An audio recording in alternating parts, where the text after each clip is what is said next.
ازيكم عاملين ايه؟ هحكي لك موقف اكيد حصل معاك قبل كده. خلصت طبق فتة على شوية رقاق على نص كارع كده على الماشي، وجاي تقوم من على الترابيزة لقيت جسمك عمل شات داون، مش قادر تقوم، عاوز تنام في مكانك. يا جدع دي كوارع ما تصغرناش. مفيش، هنام يعني هنام. التريحة دي مش مجرد كسل يا صاحبي، دي ظاهرة عالمية وبتحصل لكل الناس. اهلا بيكم في فيديو جديد، والنهارده هنكشف الستار عن اسرار التريح بعد الاكل. هات كوبايه القهوه الجميله بتاعتك عشان مش عايزين نوم دلوقتي، وتعالى اقول لك على الزتونه.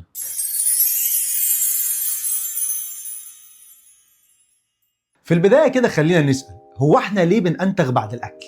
معظمنا فاكر ان الطبيعي ان الانسان بعد الاكل جسمه بيفصل شحن، بس الحقيقه مش كده خالص. الحقيقه ان اللي بيحصل جوه جسمنا حاجه معقده ومدهشه جدا في نفس الوقت. تخيل معايا يا سيدي، مخك ده عباره عن شركه كبيره، والمخ هو المدير بتاعها. اول ما تبتدي تاكل، المدير بيبعت اشاره لكل الموظفين: يا جماعه كله يسيب اللي في ايده، والطاقه كلها دلوقتي تتحول على قسم الهضم. فالدم اللي كان متوزع على الجسم كله وعلى اعضاء الجسم كله بما فيها المخ بيروح يركز اكتر على الجهاز الهضمي علشان يساعدك في تكسير الاكل وامتصاصه. يعني المخ بيضحي بنفسه وكانه بيقول اموت اعيش ما يهمنيش، والمهم ان الاكل ده يتهضم.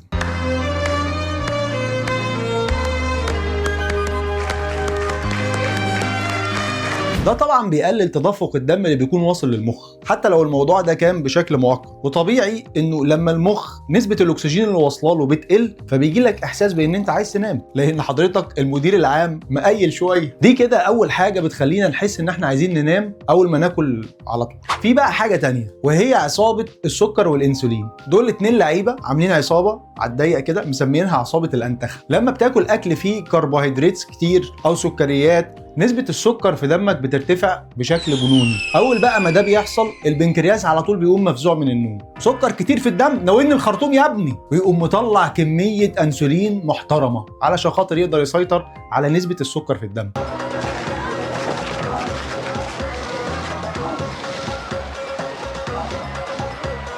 الانسولين ده بقى وظيفته انه ياخد السكر الزياده في الدم ويوزعه على باقي خلايا الجسم عشان تقدر تستخدمه كمصدر للطاقه. هتقول لي طب ما حلو اهو، فين المشكله بقى؟ المشكله بقى لو كميه السكر دي كانت كبيره قوي، ساعتها الانسولين بيطلع بكميات مهوله، والمثل عندنا بيقول لو الانسولين دخل من باب، السكر بينط من الشباك. وهو ده اللي بيحصل فعلا. مستوى السكر بيقل في الدم بسرعه البرق، فبيحصل لك هبوط مفاجئ في مستوى السكر في الدم، كانك سايق عربيه على 180 والبنزين خلص فجاه في نص الطريق. الاحساس ده هو اللي بيخليك تشعر بالخمول وانك انت عاوز تنام، لان نسبه السكر في الدم قلت فجاه. والكلام ده بيحصل اكتر مع الاكلات اللي بيكون فيها نشويات بسيطه او سكريات كتير، زي الاكل اللي كله حلويات او نشويات بيضه زي المحشي مثلا. الحاجه الثالثه اللي بتعمل معاك الموضوع دوت، ان الاكلات بالذات اللي فيها دهون وكربوهيدرات مع بعض بتساعد المخ ان هو يفرز هرمونات معينه كده. الهرمونات دي اصلا مهمتها في الحقيقه هي ان هي تعدل مزاجك وتساعدك على الاسترخاء والدخول في النوم. الهرمونات دي من اهمها هرمون السيروتونين وهرمون التريبتوفان. فبمجرد ما بتاكل اكلات بيكون فيها نسبه دهون مع نشويات عاليه اللي غالبا بتكون سكريات، يعني بتلاقي دماغك عمل الدماغ. نتيجه لايه؟ نتيجه للهرمونات اللي انت ساعدت مخك انه يفرزها. شكلك فاهم يا نص. طيب ازاي نتجنب الفرهده اللي بتجيلنا بعد الاكل دي؟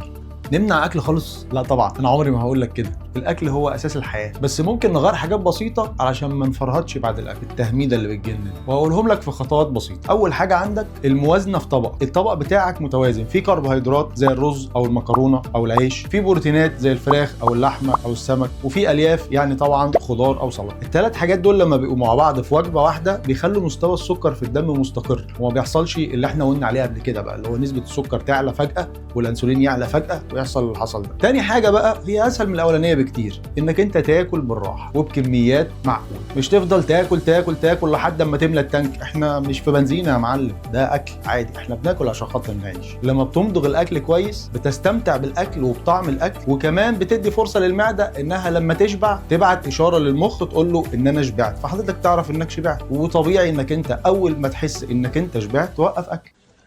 مش محتاجة حاجة يعني.